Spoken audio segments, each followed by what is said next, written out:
बोल जयकारा बोल मेरे श्री गुरु महाराज की जय। गुरुमुख प्रेमियों की विनय पर आप जकार्ता से 2 दिन के लिए सुरबाया में पधारे। यहाँ पर आप भक्त हारूमल जी के घर में ठहरे। यहाँ पर भक्त जी ने विनय की, महाराज यहाँ इंडोनेशिया चाइनीज मुस्लिम भाषा जानने वाले लोग ही अधिकतर रहते हैं। आप ही कोई चमत्कार करे। यहाँ लोग अपने ही धर्म को अधिक मान्यता देते हैं। इन्हें न तो हिंदी भाषा समझ आती है और न ही इंग्लिश। आपने फरमाया समय पाकर यहाँ पर संस्कारी अधिकारी जिज्ञासु कारोबार करने के लिए आएंगे और आध्यात्मिक लाभ उठाएंगे। यहाँ पर ज्योत जलाई जाती है, अंधेरा स्वतः ही दूर हो जाता है। ऐसी अभिलाषी रूहों के लिए श्री परमहंस अद्वैत मत श्री आनंदपुर का सत्संग प्रचार फलेगा फूलेगा। एक केले के पेड़ में अन्य कई केले जल पकड़कर फलते फूलते हैं। आप सब गुरुमुख प्रेमी दृढ़ भाव से भक्ति भजन में लीन रहे। ऐसे वातावरण के प्रभाव से स्वयं भी जिज्ञासुजन इस मार्ग पर चलकर जीवन सकारत करेंगे। भक्त जी ने नतमस्तक हो श्री चरणों में आगाध प्रेम और सेवा भक्ति के लिए विनय की। वहां पर प्रेमियों को कृतार्थ कर आपने मलेशिया होते हुए 13 सितंबर को मनीला की धरती को पुण्यवती बनाया। मनीला महाप्रभु जी की मनोहारी छवि की झलक पाकर मनीला में रहने वाले प्रेमी गुरुमुखों के हृदय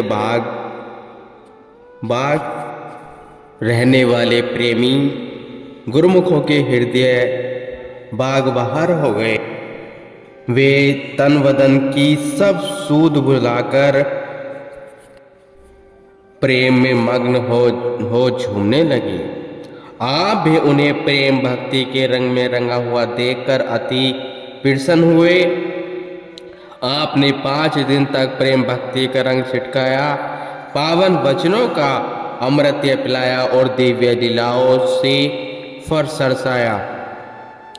एक दिन श्री वचनों की अमृत वृष्टि करते हुए आपने फरमाया, जीव इस संसार में मालिक की भक्ति करके उससे एकाकार होने के लिए आया है।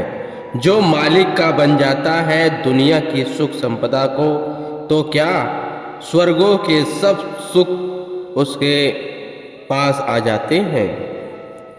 जीव को जब इस प्रकार की शक्ति मिली है तो वह उस शक्ति से काम लेकर अपने जीवन को सुखमय बना सकता है, लोक पर लोक सवार सकता है। इसलिए नुकसान की बजाय नफे का सौदा करके जाओ। गुरुवाणी में वर्णन आया है, प्राणी तू आया लाहा लेनी लगा कि तू कुफ कड़े सम मुक्ति चली रेणी।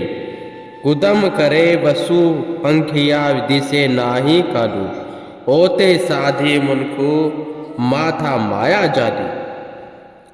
जीव इस संसार में आया तो लाभ प्राप्त करने के लिए था, मगर काम ऐसा कर रहा है जिससे नुकसान ही नुकसान उठाना पड़ रहा है। जैसे पशु पक्षी काम क्रोध मोह लोभ में फंसे हैं, वैसे ही इसने भी अपने आप को इनमें जकड़ रखा है। महापुरुष होशियार करते हैं कि इंसान घाटे में न जाए, बल्कि हकीकत की परख करके अपने आप को ऊपर ले जाए, मालिक की दरगाह की तरफ रुख करे, क्योंकि इसका काम ही यही है। बंदरा आमद वर्दे बंदगी जिंदगी बंदगी शर्मंदगी। इंसान आया मालिक की भक्ति के लिए है और बगैर बंदगी के मालिक की दरगाह में शर्मिंदगी उठानी पड़ेगी। जैसे कोई परदेश में जाकर अपने काम को भुलाकर केवल घूमने फिरने में ही समय को गवा दे, तो उसे कोई अक्लमंद नहीं करे।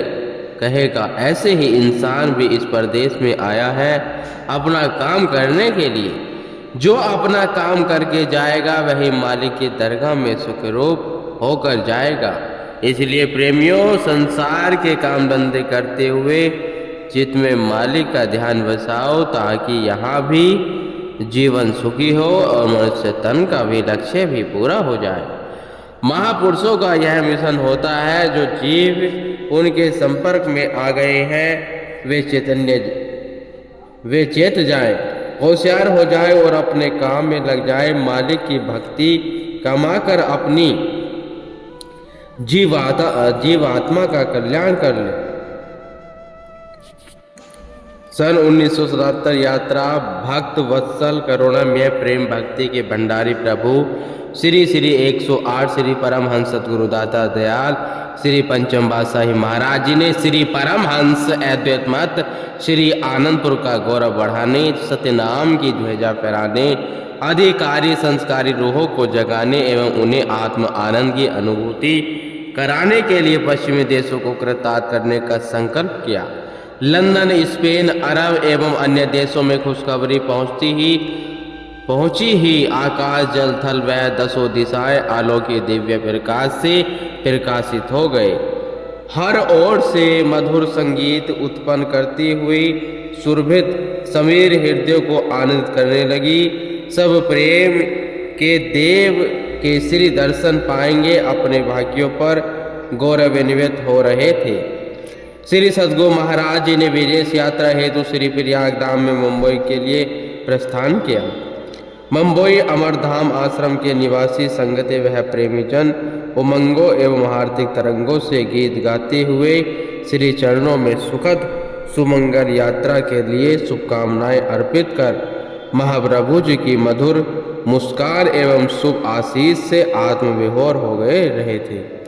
प्रथम बार पश्चिमी देशों में साकार परमात्मा का संस्कारी अधिकारी आत्माओं से मंगल मिलन करने के लिए 31 अगस्त सन 1977 को मुंबई एयरपोर्ट पर पधारे।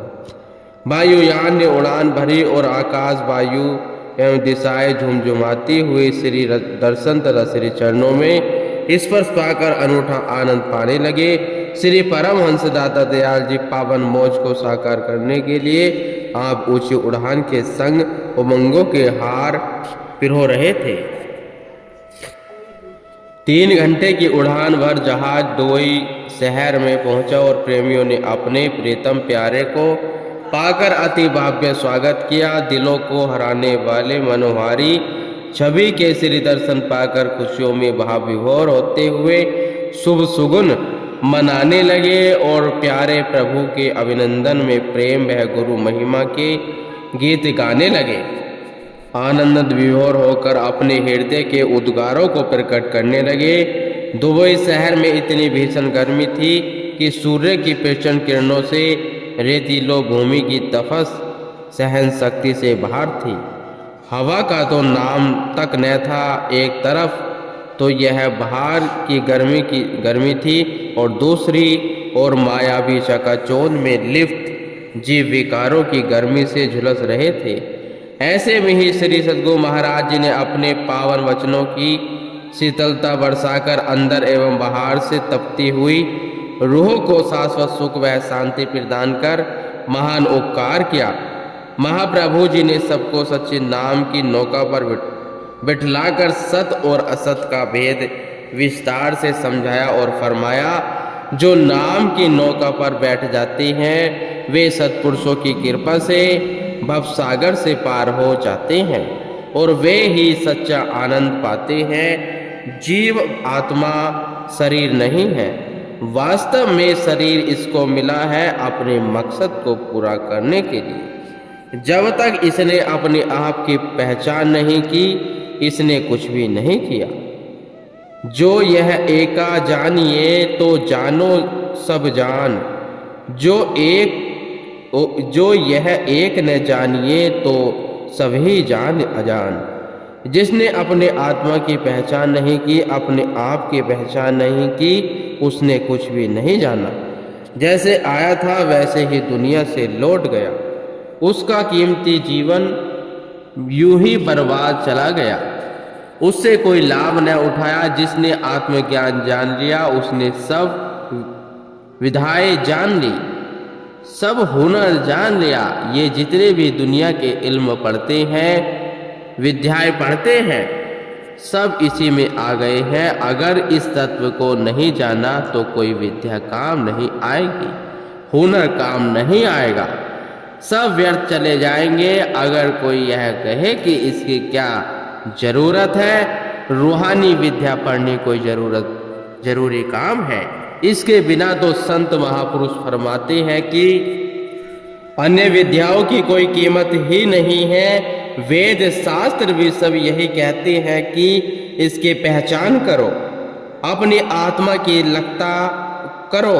यही जीव का अपना असली काम है, इसलिए इसका ज्ञान होना अति आवश्यक है।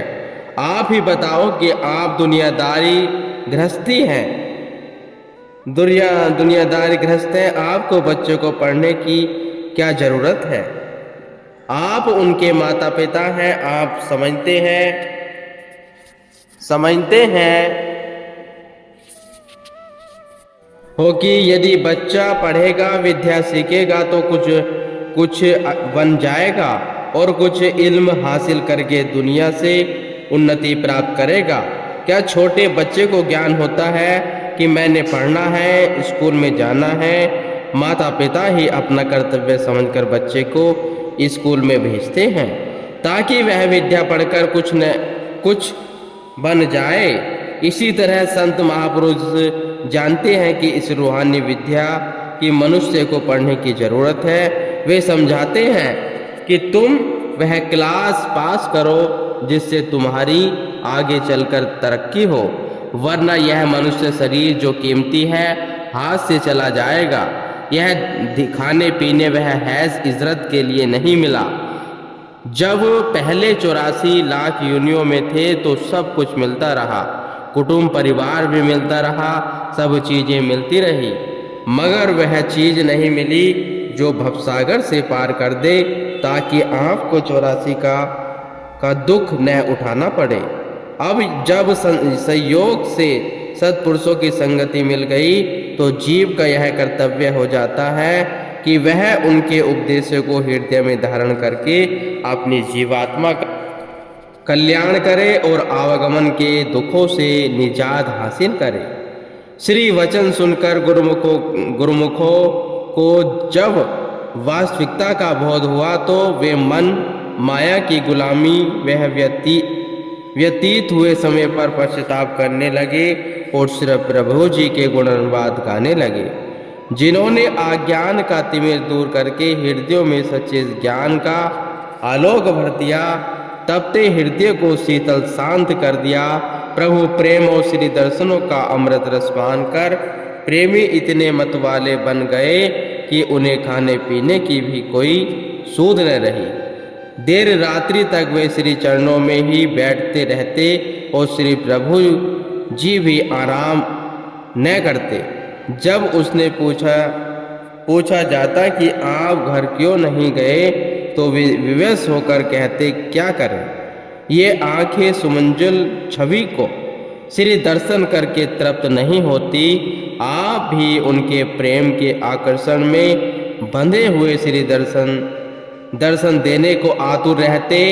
यह सत्य है कि जिसे वास्तविकता का बोध हो जाता है, जो अपने मन को प्रभु के प्रेम में रंग लेता है, उसे फिर माया के पदार्थ वह रस भोग निरस लगने लगते हैं। निरस लगे भी क्यों न, आपने उनकी सुरती को दुनिया की झूठी चकाचौंध से हटाकर गुरु शब्द में लीन जो कर दिया है। अब उन्हें बाहर की गर्मी तनक भी महसूस नहीं हो रही थी। अंतर हृदय आत्म आनंद में विभोर सुख शांति से सरस हो रहे थे। इस प्रकार एक सप्ताह तक उन्हें अपने दिव्य दर्शनों से निहाल करके और उन्हें भक्ति की अनुपम दात से लाभान्वित करके अपने अभू धावी और वह रीम से होकर कुवैत की ओर प्रस्थान किया। वहां रात्रि को एक होटल में ठहरकर प्रातः स्पेन की राजधानी मैड्रिड की ओर चल दिए।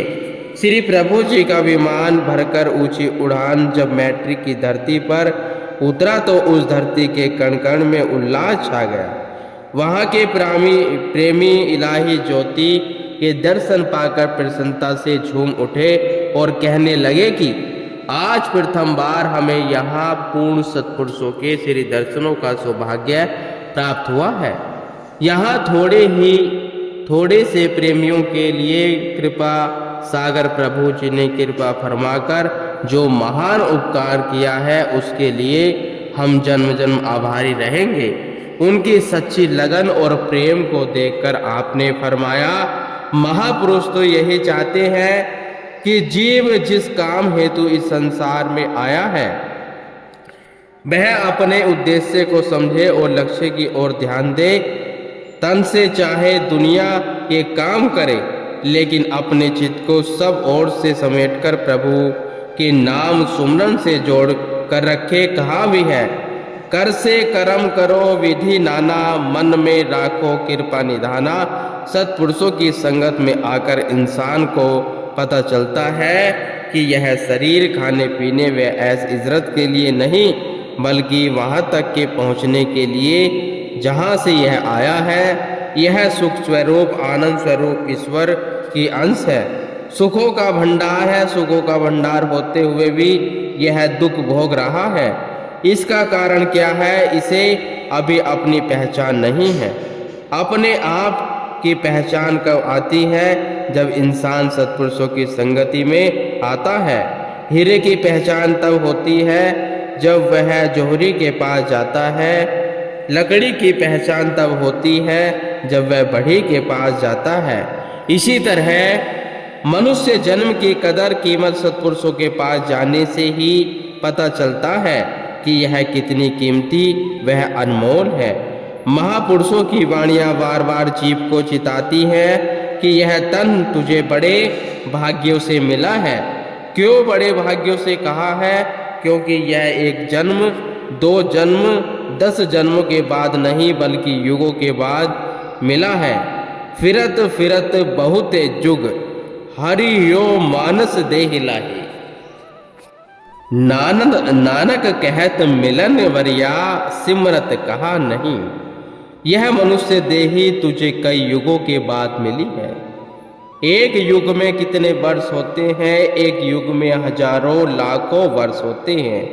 तुझे कई युग बीत गए याचना करते हुए, इंतजार करते हुए, यह मांग करते हुए कि मुझे यह मनुष्य जन्म मिले, परंतु अब मिला है तो इसकी कदर नहीं करता। यह मिला है इससे सुखों के भंडार सुख स्वरूप परमात्मा की ओर जाए, क्योंकि यह आत्मा परमात्मा की अंश है। जीव की मांग ये थी कि मनुष्य तन को पाकर भक्ति करूंगा, भजन करूंगा और अपनी जुदाई की दरार को समाप्त करके मालिक से मिल जाऊंगा। इसकी लगन और मांग होने से कुदरत ने इसको मनुष्य देही बख्शी। मनुष्य देही को पाकर सत्पुरुषों की चरण शरण आने से इसे भक्ति के वह सरल साधन मिलते हैं जिन्हें अपनाकर और नित्य प्रति उनकी पालना करके यह अपना लोक परलोक संवार सकता है। इस प्रकार आपने मैट्रिक के प्रेमियों के हृदय में भक्ति का बीजारोपण किया, उनके हृदय में दिव्य ज्योति का प्रकाश भरा, सुमरन ध्यान की विधि से सबको अवगत कराया। वहां से आप रेल द्वारा अल्जीरिया पहुंचे। आप उस साहूता के जाने के लिए यहाँ से समुद्री जहाज द्वारा यात्रा करनी थी।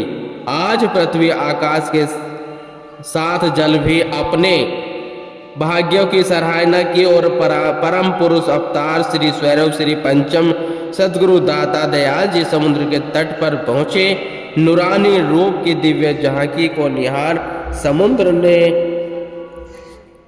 अभ्यर्थना करते हुए अपने धन्य भाग्य मनाए। समुद्र की लहरों का वेग श्री चरणों की ओर बढ़ता हुआ कल नाद करता हुआ मानो स्वागत के गीत गा रहा था। आपने भी मंद मंद मुस्कुराते हुए आशीष का कर कमल उठाकर उसे निहाल किया। बोल जयकारा बोल मेरे श्री गुरु महाराज की जय।